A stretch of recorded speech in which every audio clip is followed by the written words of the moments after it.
Welcome to the Touching into Presence podcast. This podcast is for people who are interested in bodywork, empowerment, and somatic-based practices. I am Nikki Olson. I'm Andrew Rosenstock. We are certified Rolfers. Collectively, we're trained in various movement and bodywork therapies with an emphasis on somatic awareness and client resilience. Through conversations, our goal is to share and explore mind-body paradigms to offer empowerment possibilities. It was such a pleasure to be in conversation today with Suzanne Picard. Suzanne is a certified advanced Rolfer and Rolfing Movement therapist and practiced since 1992. Over the past 30 years, she has deepened her studies with several styles of movement modalities, cranial sacral therapies, and osteopathic-inspired trainings in the nuero, vascular, and visceral systems. She's been a faculty member of the Rolf Institute since 1996, at various times being chair of the Rolfing Movement and the Foundations of Somatic Practices departments. She's a practicing visual artist with an MFA in sculpture. Suzanne cultivates the technical and the art of her manual therapy. In today's conversation, we spoke about many topics related to embodiment, Rolf Movement, Suzanne and her practice, and a bunch more. This was just one of those talks that was so easy and fun, while also being incredibly informative. It was like old friends catching up, just bouncing around many interrelated topics. And because of this, I'm sure you'll enjoy the show and also get a lot out of it. I know that I did. So with that, let's begin our talk. Hey, Suzanne. It's great to be back in contact. I know you and Nikki have been speaking. I haven't seen you. I don't know. I don't remember. I got a session for you at some point in either phase 2 or phase 3. And you might not remember. You were, Lisa Fairman was doing my phase 2 initial week. And you were like, I think not supervising, but checking to see whether or not she would pass, and she did wonderful. But it was it was a real blessing for my class because we also had time with you, and that was really an extra special treat because not only are we getting time with you, but we're getting another aspect of Rolf Movement because Rolf Movement really depends a lot on who is teaching it. And so we had Lisa, but then we also had you coming in. It was, I just feel really grateful for that time, and then also getting to know you, which was great. But it's great to have you here. Well, thank both of you very much. I'm delighted to be here with both of you and looking forward to what emerges in our conversation. Is there anywhere in particular, either from the topics we did share or something else that is speaking as far as where you want to start?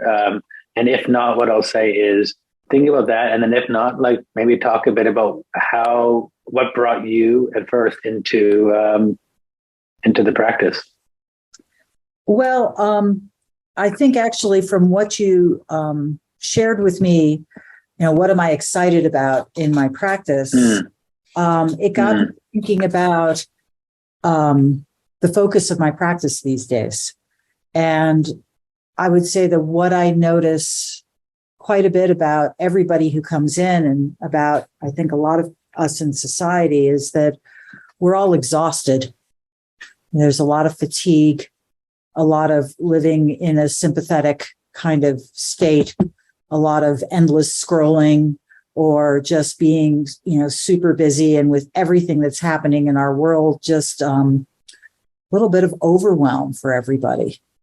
So, I would say that a big focus in my practice is really down-regulating people and, helping them find that parasympathetic being the place where, rest and repair comes from.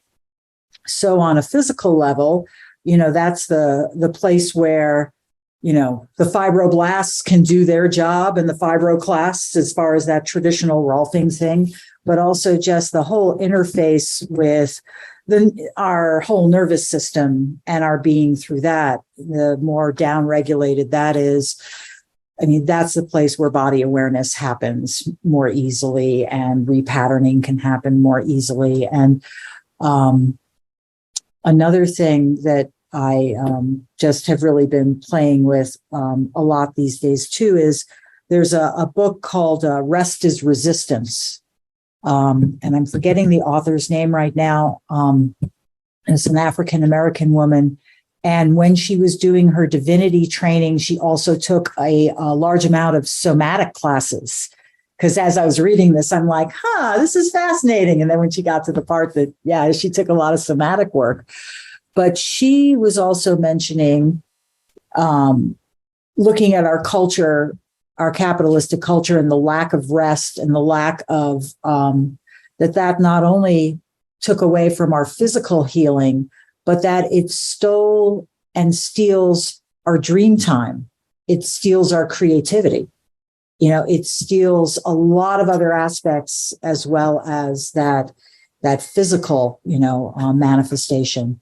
And I find that very intriguing, especially as we're going forward as a society. We have so many larger problems that really need to be addressed. And we could really use that creativity to help address those problems, as well as to heal our community so that we have some more compromise and re-enliven the idea of public service, and re-enliven the idea of negotiation, and the things that I would love to see in our world. So on a really big level, that's on the biggest level, kind of what is up in my practice these days. Well, I love that. I mean, as soon as you say society, I'm in. I'm not a conspiracy theory person, but I definitely, and I've talked about this in other podcasts, but I don't know if you would have heard. So I agree. Like when you mentioned downregulation, 100%.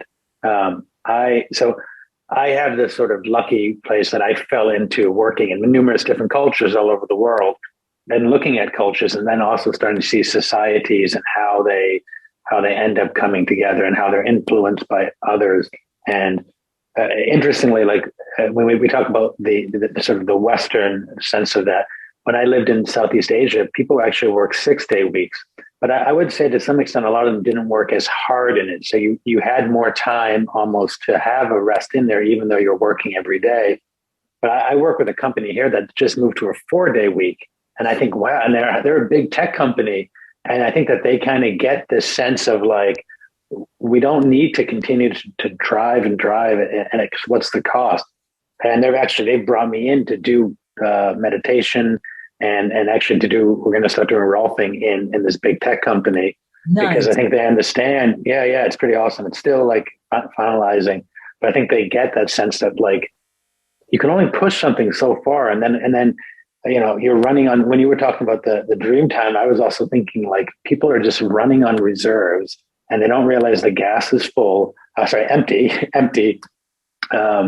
And when I hear you speak of this is very much my SI practice, which is also informed from Rolf Movement and cranial, sacral, and other stuff, is really like people come in and say, I want a 10 series. And I sometimes will say, well, we need to do at least 2 sessions before for like getting your nervous system just down to a place where you can, function semi-normally. And they say, was that Rolfing? I say, well, it's pre-Rolfing. So it's, it's a pre, so it's a part of the process. And therefore, yes, you're getting Rolfing.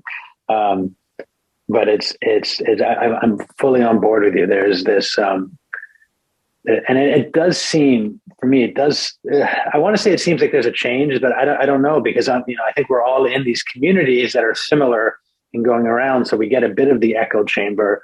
And so it seems like there's a change, but then also to go back to what we were talking about before the call, there's somewhat of what I see with part of that change is whether it's spiritual bypassing or psychological bypassing as a way of getting the idea of the thing. Oh, that sounds really good, but actually not down-regulating the nervous system, just getting almost like a buffer that says, well, I understand it, so I'm good. But actually underneath it, and I have a few professional mental health workers who I'm working with right now who are like, whoa, this is the opposite of what I was trained. I thought I was helping people and my own system was downregulated, but now I can see I created a bypass and I just repressed trauma, and it's fascinating. Yeah, I think that's a really, I can say for my own life, that, I mean, there's levels. And for a number of years, I was working too hard, and I definitely ran my body, into a place where I got sick. And, I really had to take a big, big step back and continue to say, I choose me, and take a lot of time. And it's still a process that I'm going through. But, with the resting, it's just, there's, deepening that. And for us who are, enjoy embodiment, I even got to a place where, I was healing from the treatments I had. And, my liver had been working super hard for a year. And as I was doing it's okay to rest, it's my birthright to rest, and spending time doing that and playing with that, I would then, first there was just big things that came up. And then it was like my liver came up, and it was like, liver, you don't have to work as hard. And what was it like for the liver to just let go and kind of rest? And was kind of emotional. So yes. And, trauma can come from, your first family or a car accident. And it also can come from, medicine and chemicals and, environmental pollutants and any which way. So I think, there's always room to do more work. And to make sure that there's time for joy, and that resting is also not just for doing work or being more productive in some way, but to just truly just chill and have fun and enjoy. Anyway, I appreciate this, how we were kind of bringing this into the realms of the society, because that's kind of a little hot on my mind as of recently. As you guys know, I'm raising 2 boys, and, being in the chatterbox of the Nextdoor app and things like that. But right now, summer's out, e-bikes are like all over the place. And here in Boulder, and I'm sure we're not alone, there's some punk kids that are like doing some super obnoxious stuff, from either rip roaring through parks and destroying the grass and stuff like that. That's kind of minor compared to, 2 kids were caught shooting BB guns at a homeless person, and some other pretty obnoxious stuff. And then I started one, and it was just a gentle reminder to parents who have these, who bought these e-bikes to kids, because this was in a parking lot. I saw two e-bikers, or 2 e-bikes with 2 kids on each, so a pack of 4, rip roaring through the parking lot, blew through, 4-way stop sign, almost saw them get clipped by a big RV camper that nearly almost made it to a stop. And so I just made a post of like, hey, let's remind the kids of the rules. I'm not anti e-bike. I'm not getting on that thing, but really, like, if you're going to gift these bikes, like, there's a responsibility that you have to teach them of sharing the road. And the response was interesting, because a lot of people are equally, angry. And then there was a lot of the people who are like, well, this is what kids do. Kids always do stupid stuff. And I'm sitting with that, because I also did stupid stuff. But I'm also like, is this going to be our excuse for like risky behavior, bad behavior? And I just couldn't sit with it. But I did sit with it before I responded. And basically my response was like, okay, so this has been, so some people are giving excuses of this is how it's always been. And maybe too, in the modern world where children have a little bit more time to play and have freedom, they're not being held accountable to household chores or tending to the farm or doing those type of things. I kind of was thinking globally when I've been around the world, I'm like, okay, I've been in a lot of places where there's a lot of different age groups riding bikes. And I don't find the different younger age groups like driving irresponsibly. And I just was like, I don't know if I I buy this, that kids are just going to we should just accept that kids are going to do bad behavior. So I'm sitting with it because I'm also like, well, what if this is my kid, or what could I do to kind of prevent this? And so I'm always coming back to like, situational awareness. And I'm like, okay, we need more than situational awareness. And then I'm like, somatic situational awareness. Like, what is it to be in an environment with other beings, other type of vehicles, and maybe we have an opportunity to up level our communication with our kids, so they're not making these stupid, reckless decisions, or being unkind to people. And it does kind of start with our youth, of like not giving excuses of, well, this is just the way. And we were talking earlier of like brain development. For sure, at a certain age, our brains aren't as fully equipped to make great executive decisioning. But I don't think that really gives allowance to shooting homeless people around with BB guns, or rip roaring through parks and things like that. Another one was fairly recently, kids unleashed a bunch of fire extinguishers on parked cars in a parking garage. And so, it comes back to, and this is like, society, and I'm contending to, I'll stop making it about my issues, but we're talking about like not resting in, the social media, the scrolling, and just like, what is that doing to our brain, and mapping? Because some of these kids who were tearing up the park had a camera. They're looking for their TikTok, clickbait videos.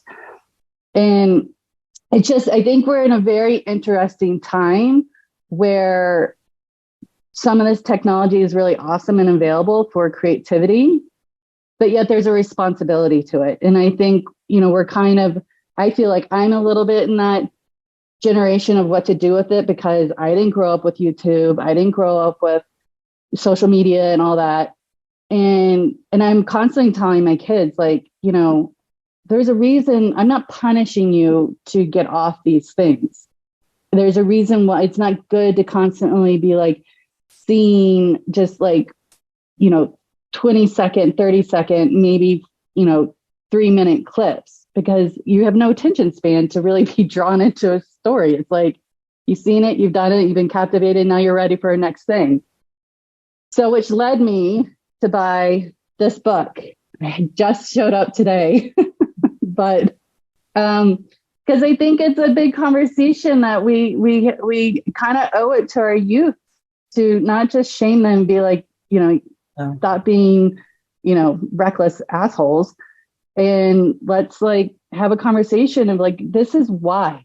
But it's a big conversation because we have so much contending against us of like what their world is shaping into, are they even really having to, I'm making them practice their penmanship, because at some point in your life, you're going to have to, you want to maybe write a meaningful letter and you want to look like it's eligible. But the truth is they're going to be. Yeah, I don't know if they're going to need to write. By the way, just for people who are listening and can't see, that was the Embodied Team. Is that right, Nikki? The book? Yes, I meant to say it. The Embodied Team by Susan Bauer. I literally just got it, so I can't speak to it, but it had great reviews, and it's the somatic curriculum for teaching body-mind awareness, kinesthetic intelligence, that's what caught my attention, and social and emotional skills. And there's 50 activities in somatic movement education for adolescents. Nice. You touched on a lot of different topics. I do think that, I think in our broader society, the balance between personal freedom and personal responsibility is something that's very up in the culture at large. And so absolutely, giving every human is different, every kid is different, but giving hopefully that child and ourselves and each other, the best environment to navigate those things that you're speaking of, the I mean, certainly the attention span that we all have has deteriorated from the use of social media, at least in in studies that they've done. And so I do think social media and the internet in general is so rich and has so much creativity. And I don't think that we should expect our kids not to use it or shame them into not using it, because it's a real thing. I mean, my son is a semi-professional athlete. My daughter is an entertainer and a dancer, and their social media presence is part of what gets them jobs and sponsorships. And, that is just part of the world. So, it is that. And at the same time, giving kids opportunities and each other opportunities to spend some time doing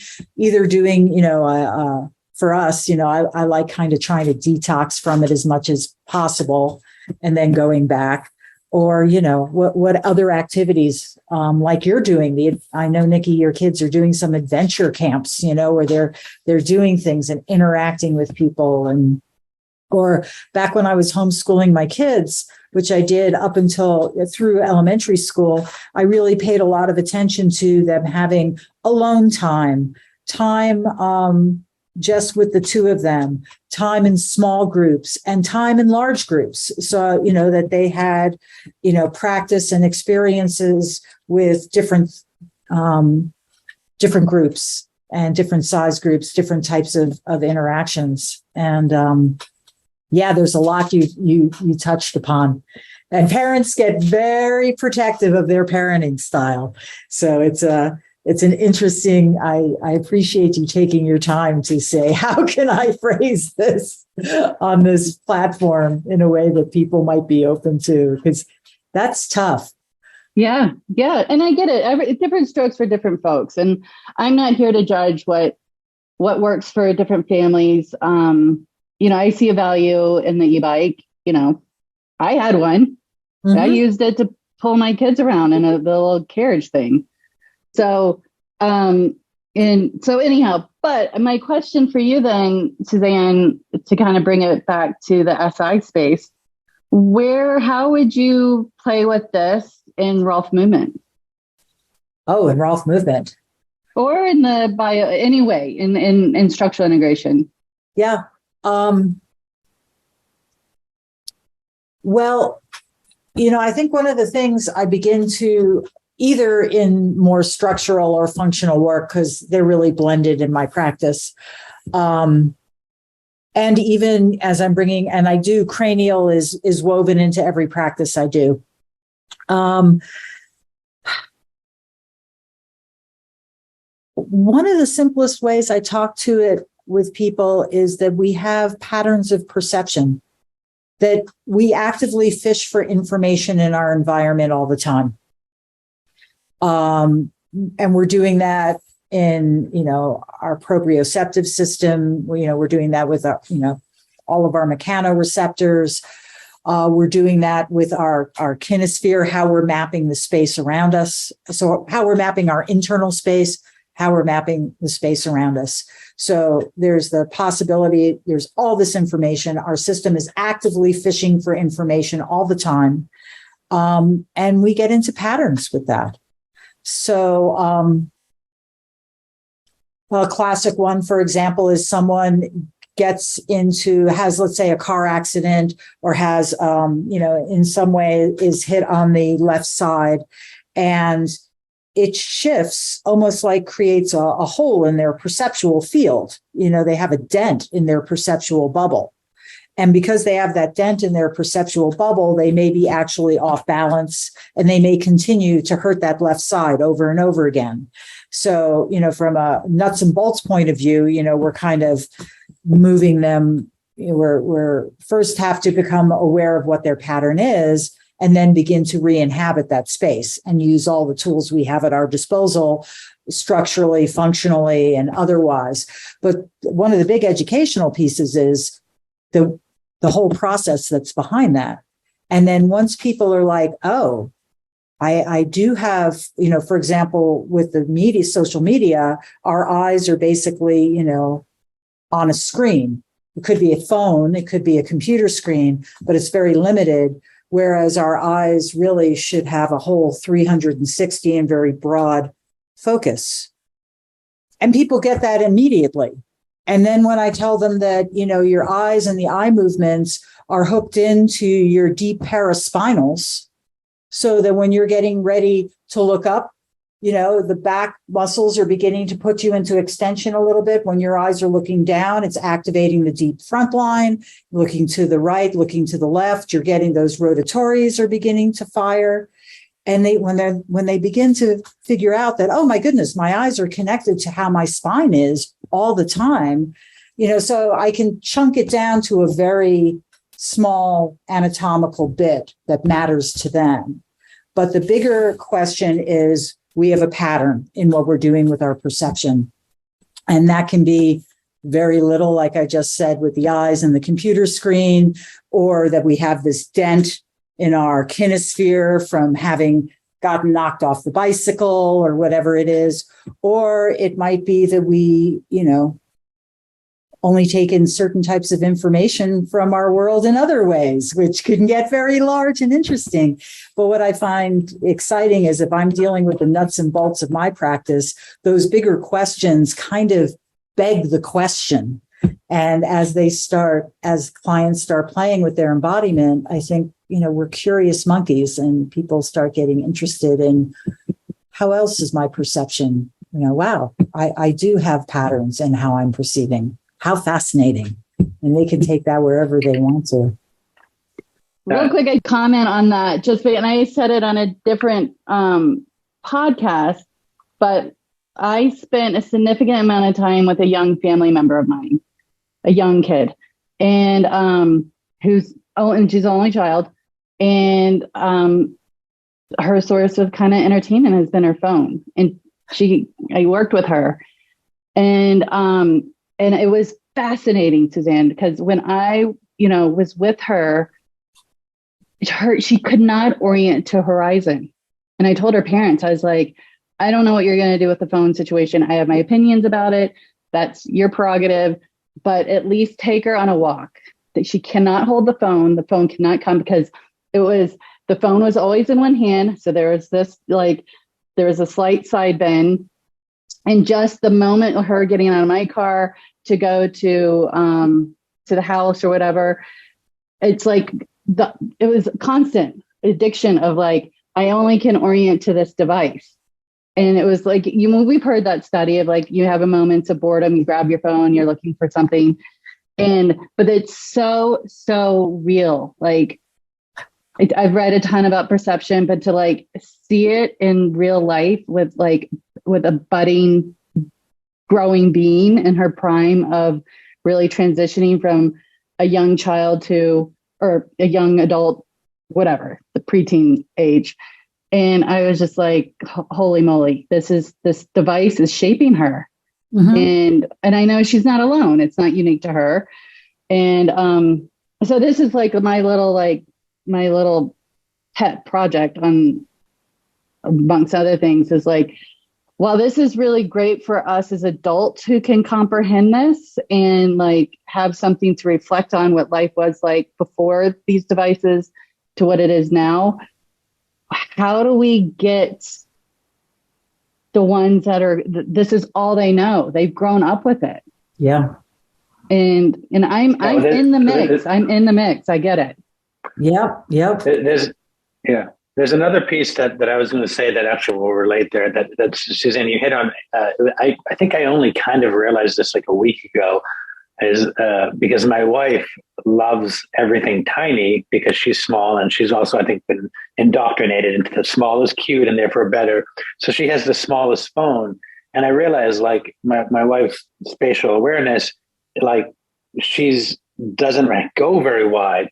And I started to think, I wonder if I got her a bigger phone, if that actually would help a bit, because her attention is so into as tiny as a space as possible, which as we also know from a nervous system regulation, when we're going into more of that foveal vision as well, we're going into and losing on that wider sort of scope. So I gave her one of my iPads, which is bigger than the one that she wanted to use, but kind of trying to trick her into like, get a little more, go a little wider, go a little. But that there is this, in addition to what you're saying, Nikki, there is this I'll say pandemic of focal vision down into a small point that we're putting everything. So the whole peripheral goes away, and we're into this tiny area, and so our body can actually get compressed. I noticed that when if I'm walking and I'm trying to get directions on my map and I'm walking with it, I start to lose the space around me a lot, and then I have to remember, okay, put it down, take a breath, go really wide, take up a lot of space, look at the horizon, look at way the horizon.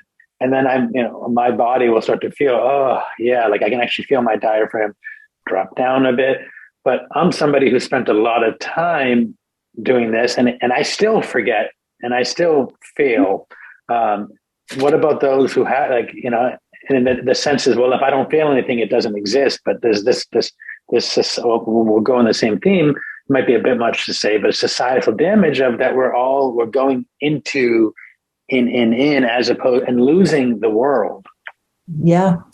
I mean, in a real general sense, whether it's a child or an adult, I have to kind of get buy-in from them, right? So if I can, in some way, they've come in for a reason. It can be harder with kids if the parents are bringing them in and it's not they're motivated to come in. But if I can find a way in where, oh, my neck feels better. Oh, I really like that. Or, anything that I can then hang my hat on and go, okay, you like that. Here are the beginning steps to begin for you to take it with you. And I know you guys do this, and you've heard of this too. And it's certainly wonderful for people who have something like, they're healing from an injury, or they love this sport, or they want to knit and do crafting more, or, so whatever it is, it can really help. It's harder. When I've worked with adolescents, sometimes I haven't known until a couple years later when they'll go, wow, that was really impactful. But at the time, I wasn't so sure. Well, it's just like they were really kind of, yeah, cool, or just very minimal in their response. So, there's definitely, that wider vision drops people into their body awareness. We have more awareness of our mechanoreceptors and all of that if we have peripheral vision. So, it's a very down to earth, nuts and bolts. How do you get people into their body? But yeah, I try to work with where they're at and hook it onto there. And I was, right before we started, I actually got a text from a client, which made me really happy. She was coming up from Colorado Springs to see me in Boulder, which is a long trek. And we worked together, and she was someone who was very open to what I was saying. She actually studied, before she was retired, she studied glycoproteins. So we could have this really fun talk about fascia, nervous system. And I started giving her more and more Rolf Movement sort of things to do. And she just texts me. She goes, keep the money for the last session. I'm not going to make the trip. You've helped me so much, and you've given me so much stuff that I'm just going to go ahead and work on all the things you've given me. Take yourselves out to dinner on that last session. And I'm like, great. And she goes and buy yourself a couple books. So, and that just makes me really happy. She's in a place where she's like, great, I have enough things that I can do every day, to start. And it's, stuff. Can I ask you? I'd like to ask you a question on that in a similar place, because I hear that, and I hear like, yes, totally. And then I had this client recently who was not super embodied, but had done coaching stuff before. And my whole way is I actually don't tell people to come back. I try to give them agency. And so I sort of say, if you want to come back, you can. but I do my best to not grab them. But this person, I really wanted to come back, but she sort of said, "Oh, I think I'm good for right now." And my sense was, no, you're in your old pattern of thinking and following that other way, which is very different. And if you come back, I didn't say this to her because because as soon as I say that, it changes the dynamic and it becomes a power. But in that same, a similar sort of regard, but a little different than the case, do you have times when people have said maybe they want to take a break, but it sort of seems like, as I hear for this lady you talked about in Colorado Springs, she's good, she doesn't need it, she'll do her own sort of thing. But other people, maybe actually continuing will be more helpful because what they think they have and what they have are not necessarily aligned. Does that make some sense? Oh, absolutely. But I'm very much at a place in my practice where I'm like, I hear that's what you need to do. And that's great. Mm-hmm. I'm like, that's great. I'm maybe what I might say is, this is great. Play with this. I still see some areas that we could work in and really end with this and such. And I leave the door open, like, if you have questions come up, or that's great. if you find that it's give me a call and we can talk about it. But I'm like, if people are either getting so busy in their lives or they're wanting a break for whatever reason, I'm very much like, let them go. And, I'm very, very laissez-faire with that. Now, if parents are asking me about kids or something and et cetera, I try to frame my responses as openly as possible. Like in Boulder, we have the people who overexercise. It's a compulsion for some, and they also don't eat well enough to support the level of exercise they're doing. So there's a lot of eating disorders in that regard in this town. And so I can talk to them a little bit about that.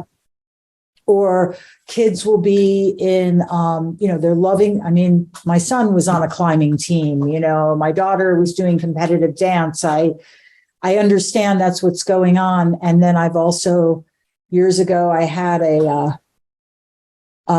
two kids who were coming in and they were doing gymnastics, and their coach had been an Olympic coach from another country and was working them to the point of everything around their spines were totally inflamed. And they're like 10 and 11 years old. And and then I would hear, yes, she punished me by I wasn't ready to do this other thing. I didn't feel comfortable. So she had me do 40 walkovers. And I'm just going, this is abusive from my perspective. But how do I talk to a parent and say, what I can say is what I'm seeing is the level of work that's happening is totally inflaming the spine. If this continues to happen in a young person you're setting this person up for having some chronic problems, in their late 20s, early 30s. I mean, this was really, and also this is where the cranial comes in, because I'm certainly not going to be pressing on anything like in my traditional 10 series would be, because everything's all inflamed. So I'm working with nerves and I'm working, cranially to try to get stuff to ease and kind of take the shock out of the system. So I think I got a little off tangent, but it's that, like, when people want how do you tell them, No, I think that's helpful. And I think, I think that's also really helpful because, one of the things we've talked about is that a lot of these talks are for Nikki and I, because we're, whatever, but it's for people. And I think that there's a lot of us, especially who haven't been doing this as long as you, who are still looking for, what is the way I could do this? And so even just hearing some of the ways you worded that, I know for myself, it's been like, oh yeah, that's a better way to do it. That it's, and so I think you're right on target. Well, and I appreciate that as well, because it speaks to one of my big passionate things of trying to debunk the idea that Rolfing's painful and that it's a heavy-handed approach. And you just very brilliantly gave an example of when a lighter touch is necessary, and having that spectrum of touch is so valuable. And I don't think I really have I haven't been a heavy-handed body worker. I mean, this is redundant in this podcast, but what built my first practice in Aspen is I had a newspaper article advertisement that said, Rolfing doesn't have to be painful. And I got so many phone calls like, wait a minute, I thought I really have been interested in this, but I don't want that kind of heavy-handed touch. And it does speak to,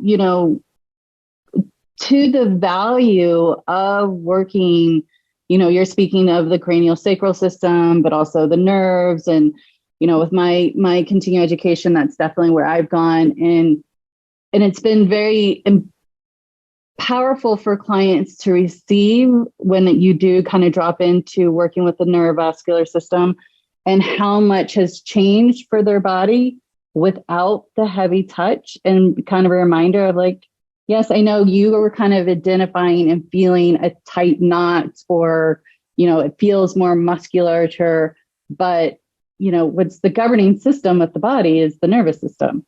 So if you can tap into that, and, and then it kind of comes into what kind of bringing back to the very beginning of the conversation of like down regulating, like be patient for something to happen. This isn't like a wham, bam, thank you, ma'am. Like and you're going to get more out of it if you're paying attention and tracking where I am. And clients really dig that, because I'm like, this is subtle. You're going to have to like really kind of be curious of feeling to kind of, notice to notice it in the table. And then of course, I'm big at getting people up and moving. And then they're like, whoa, you didn't really do much. And now I'm walking differently. Like, yeah. And, being 23 years in this game, like, I don't want to work that hard. It hurts. So, absolutely. And I'm sure you've said this in other podcasts, but for those younger, Rolfers out there, I mean, having a cranial training where you can start working, I mean, that opens up all your clients who have just gotten into a traumatic injury, all your clients who are coming out of surgery. There's so once we were, I'm sure for all of us, now that we have that training, you can work with anybody all the time, and all the principles of our work still apply, and you're still, you're affecting fascia. So, any of those things, having that cranial training, which you need at the Rolf Institute, you need a little for your advanced training, because the advanced faculty, they led the way in saying, yeah, this is really helpful. But that means I can work with people all the time.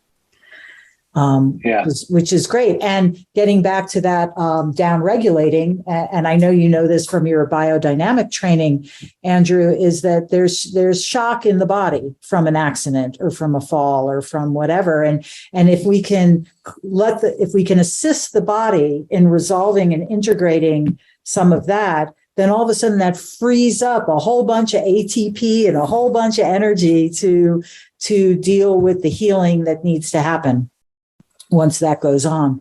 And it's just, so useful. So useful. And totally. No, I actually was kind of thinking, and this might get us a bit off track, but thinking about like when we're talking about children doing all the crazy stuff, a part of me is like, yeah, they're having to, similar to the shock in the system, they're having to get energy out. There's this sense. And so some of it is testing the waters of where the boundaries are, like, where can I do? What can I do? And some of it's also like, I want to, some of it is for show, like you said, with the cameras and all that. But still, to some extent of that, there's like, I'd say that there's a charge in the system that needs to find its way out. So it's horrendous if you're shooting a homeless person. But when you start to break that down, a part of that is the kick that they're getting back, the excitement of that, which is just going off of this compressed energy. And I'm not, by the way, I'm not saying I condone it by any means. What I'm doing is looking at it and saying, let's break it down.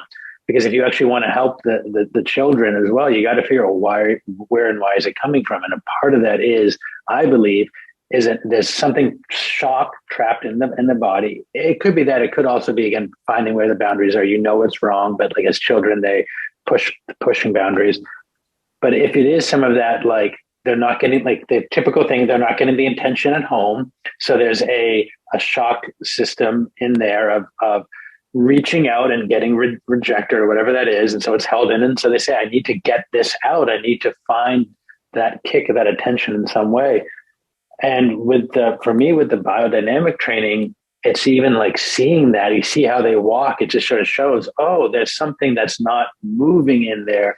Let's get you on the table, and even maybe not even touching. Like even when I have some clients, I'm like, all right, let's get on the table. And I'm like, I'm just going to slowly back away because their system, as I would say, it is so like too close is too much. And so I'm on the other side of the room or in a hallway, just kind of talking with them, and they're slowly coming down. And then they're like, whoa, what was that? Something changed. I just took a breath. And it's like, yeah, all of that is in the system, air quotes. And as we give space for it, I mean, more than pushing tissue, it's like first give space and then let's see what's there. Yeah. Yeah.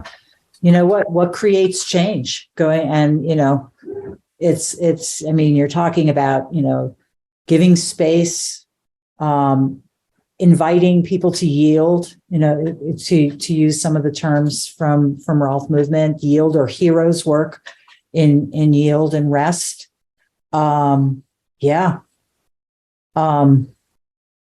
Slowing stuff down. We've known for 30 years that you pushing on the tissue is not what creates the change. You can't generate enough force to have it go from gel to sol, as they taught us when I trained. It's like that's just mechanically impossible. So what does create the change? And, it's like nervous system, relationship,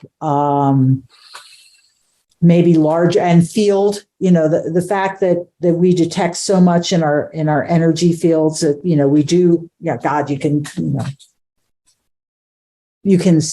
can measure the heart field, the magnetic field from the heart off the body. And we grew up evolved being able to sense that. So giving space. Yeah. I'm just going back over all the great things you said. Yeah. Can we unpack this a little bit? Because I love hearing from senior practitioners, especially like a little bit of what you said. I don't consider myself a senior practitioner, but I've got 2 decades of hearing how it's being taught. And so I just would love, like, how would, regular old Joe coming off the street was like, well, how are you creating change? What would you say? Okay. Well, I mean, there's a couple ways I may approach it. So I'm going to kind of jump in a little bit and just see.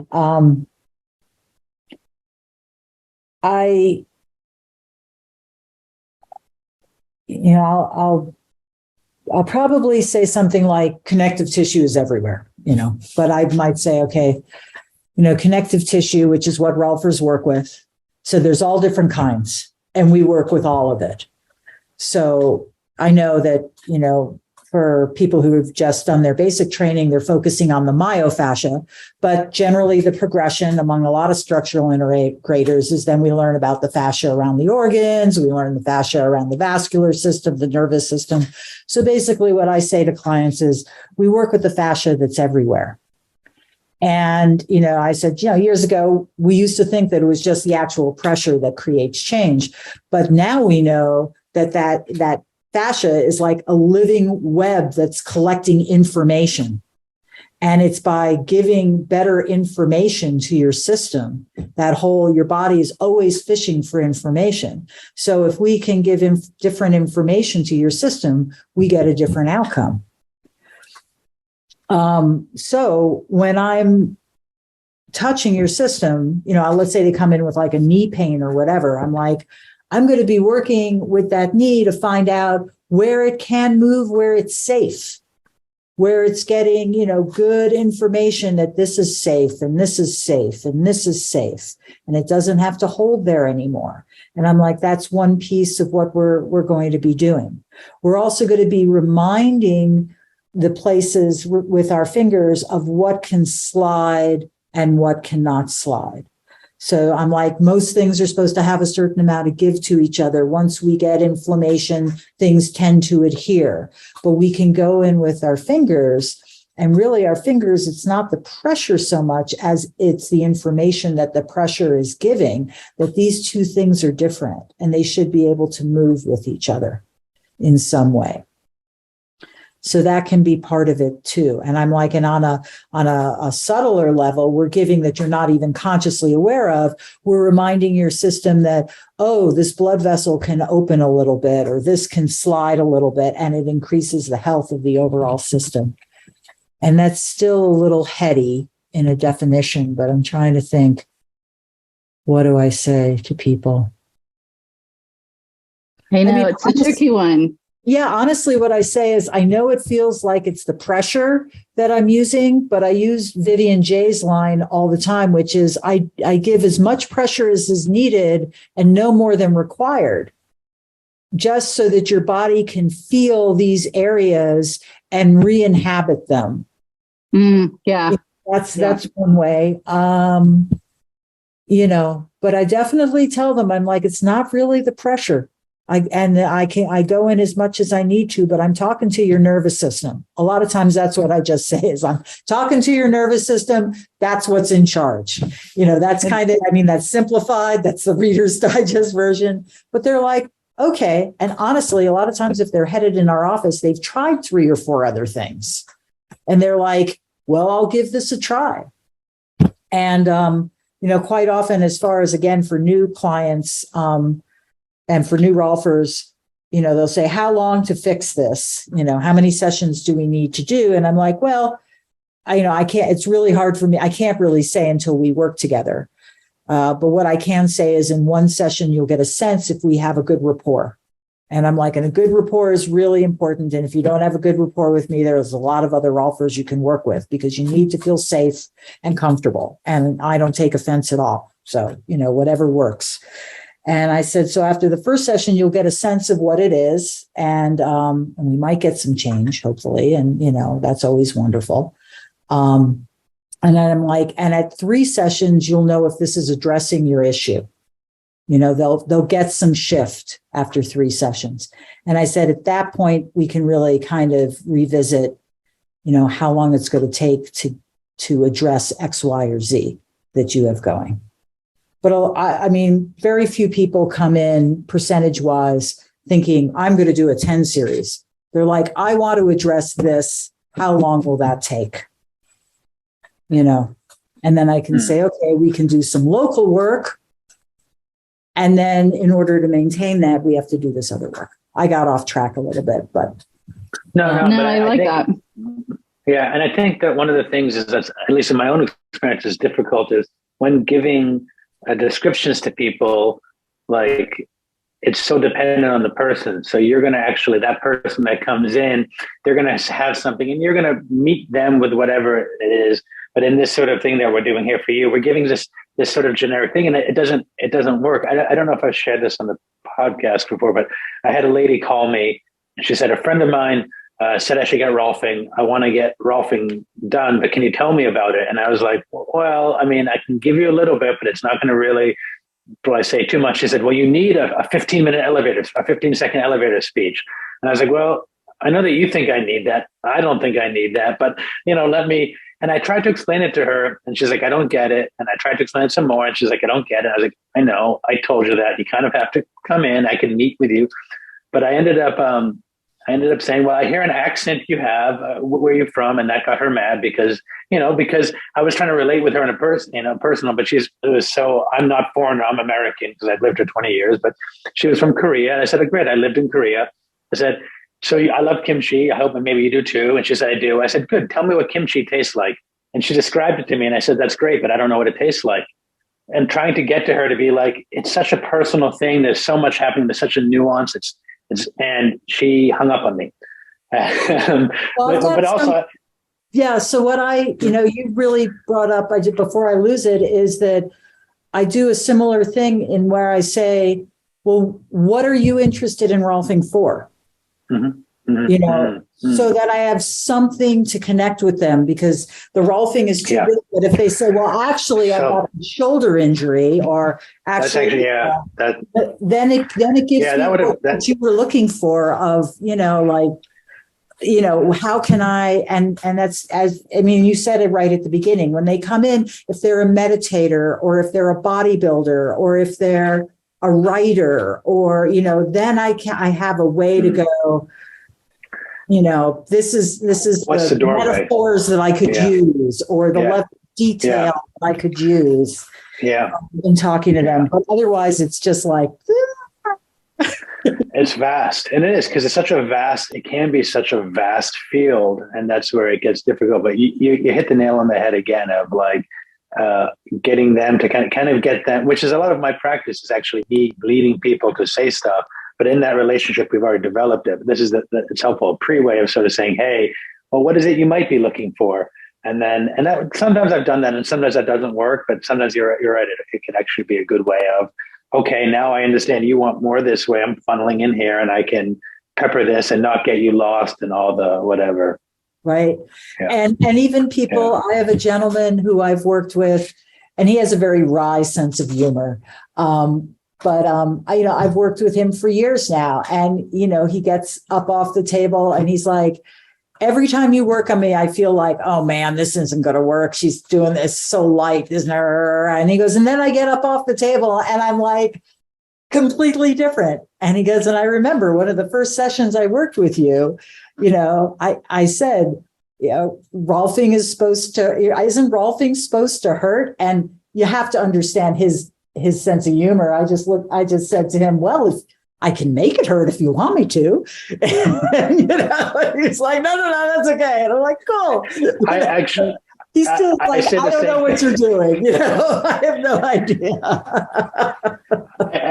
It's funny. So I have a few clients who they say, I always think it's going to be more painful. And I said, I can do that if you want. They say, no, this is good. This is good. But, usually I just say it's really the nervous system, because also they'll say, and I'm sure you guys have this too, oh my God, you're so wonderful. You do such great work. And while I know it's important to let compliments in, I do really believe in going, the work is amazing. And thank goodness there's the work. And I'm glad that I'm a good practitioner of it. I'm like, but it's really your body that shows me what to do. And that's also from that biodynamic perspective of, totally. I watch people walk, et cetera. I make it on the table and I can do some, motion things and kind of check some things out. And then either from the feet or the head, often from the feet, I listen to the system for a couple of minutes.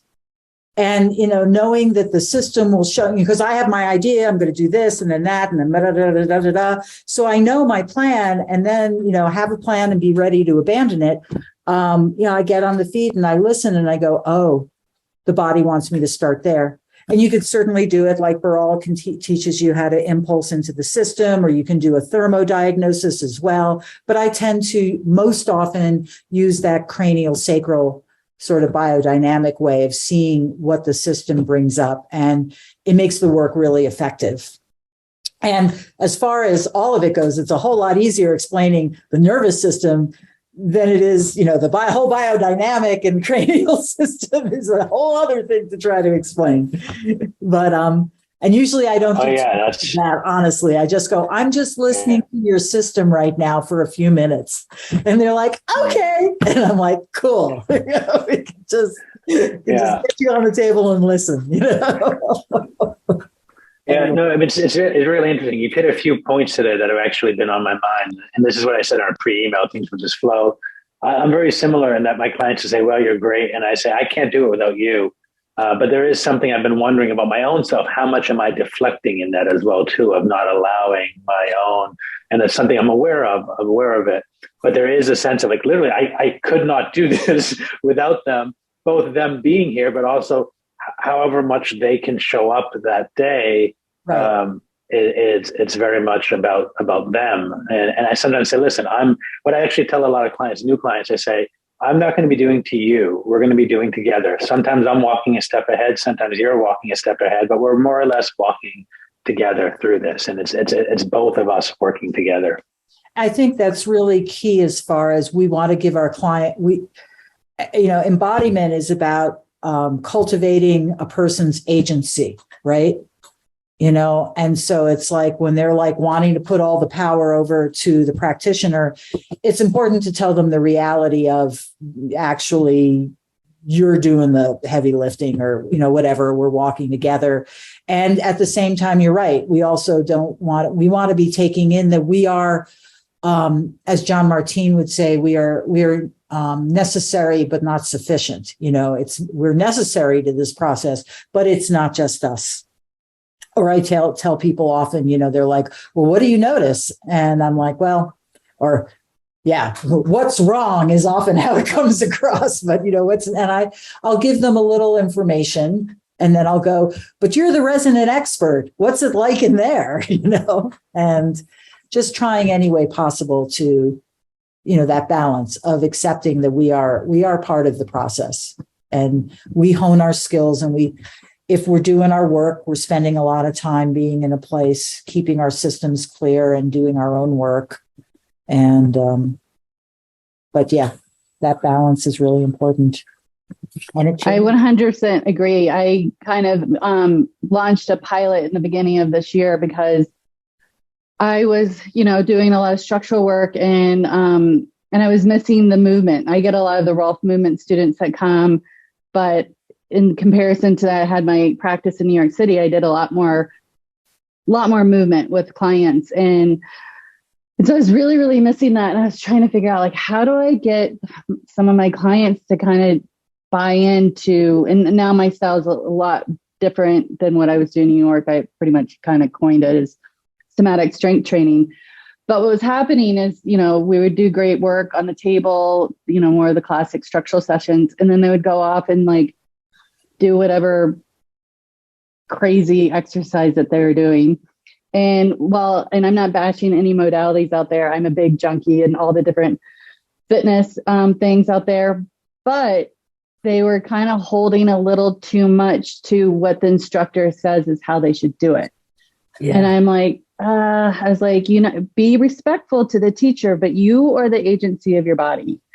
You don't need to load yourself up. You don't need, and like we mentioned in Boulder, it's like everything is like kind of to the extremeness community.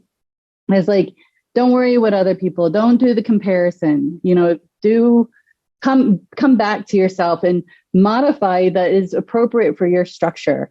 And so this whole movement program is kind of taking things back and kind of them getting more kinesthetically smart of like where they exist in space and to really feel it and do their modifications. And so it's great because they're coming back and they're like, I went to that class and I just backed off a little bit. And I'm like, my shoulder doesn't hurt or my knee doesn't hurt. And I'm like jumping up and down. Like, luckily I'm in a practice with 3 other people and we're all loud. So we can get kind of excited. But I'm like, yes, I was like, you are empowered. I love what you just said. You're the residents of your body and you get to be the main land, whatever. Yeah. Homeowner. And, like that. So you don't have to, always do what's being told to you if it doesn't feel right. Because I'm a big believer in this work because I want to come in at a place of service and to empower people to connect with their innate wisdom. Yep. And you can do that and still, and still be respectful out in, the world of fitness modalities that you're doing. And still not, and to do it and enjoy those classes, but don't keep on re-injuring yourself because they would come, the shoulder would get released and they would go and do that, whatever thing they were doing. And it was like, we're in this cycle. And I was like, something's got to give here. And, I think I totally agree with you. And I think that's really well spoken. Sometimes it takes them going through that process of you getting them more open or more balanced or more support, and then it gets disorganized, and then they come back. Sometimes it takes a couple of those for the person to then honestly be going, okay, you're able to put me right every time, but I don't want to keep having this happen. And once they get to that place, however they communicate it to you, then there's a whole world of possibility open in what you can start speaking with them. Some people are hip to it right away, or they're, you can drop things in, but sometimes it takes people a few times of going back and forth to going, okay, well, we can, there's more we can do here. And that great advice that you give of, these classes, I mean, if you're teaching a class and you've got 20 students in it, it becomes a little bit one size fits all in an exercise physiology sort of way. And that's fine. They're putting out good product, but it becomes incumbent upon the class people to monitor their own systems.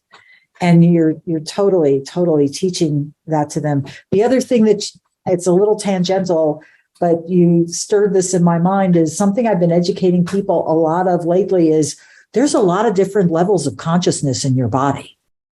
It's not homogenous. They're like, and people intuitively get that. They're like, yeah, there really is. And then it's like a whole nother level of conversation we can have of, letting that information from those different levels of consciousness perk up to your conscious mind a little bit, knowing there's a lot of dialogue in there.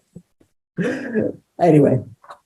But I think that's great what you're saying with the exercise piece, and I've done a lot of Kayut yoga for about 10 years now plus, and it's all about getting people into the parasympathetic place and getting them continually going. Notice, notice, notice, notice, notice, and I think that's doing a good service. Training people to slow down, breathe, and notice, and not doing anything to the point that it injures, coming up to the edge and backing off. Just those three things. I'm like that. Just those three things are just so useful to cultivate in the general population. And yeah, agreed. Yeah. Agreed. Well, I would say that we could probably talk. This is what always happens. We could talk for hours. We could, unfortunately, we could, and maybe there will be another call at some point. And there's also the sense of, well, we have clients to see, or children to pick up, or other life stuff that's happening, and so I'm just noticing what the time is at, and noticing what mine and Nikki's schedule is. I'm sure is yours as well. I'm going to suggest that we kind of close on down and wrap up. But being that it's so easy to talk with you. There's so much more to talk about that possibly we'll have another call at some point. We really enjoy having the second calls, the third calls with people. It's pretty fun stuff. Well, thank you. I want, yeah. Thank you so much. And absolutely, this has been a joy, and I would welcome the opportunity to come back and talk about other things or same things. Yeah. And it's a joy for us, because one of the most exciting parts about this podcast is sharing people with other people. So people will say, who's Suzanne Picard? And all of a sudden they have access to you and your knowledge. And it's like, oh, wow. We got a lot of emails from that where people say, oh, I never even heard of X, Y, and Z. And now I'm so fascinated by it. And it's like, it's really something small that we do that creates something very big. So it's awesome. That's wonderful. That's wonderful. And may this help someone somewhere out there. It's certainly been fun to do. Oh, I think this was a juicy one. I mean, they're all pretty juicy, but this, I think, really was a great conversation of, teasing various topics. So, yeah, I'm just so excited to see you, Suzanne. I know we're in the same town, but I need to see more of you. I would really enjoy that. Let's get together for some tea or a walk or something. Yes, I would like that too. Okay.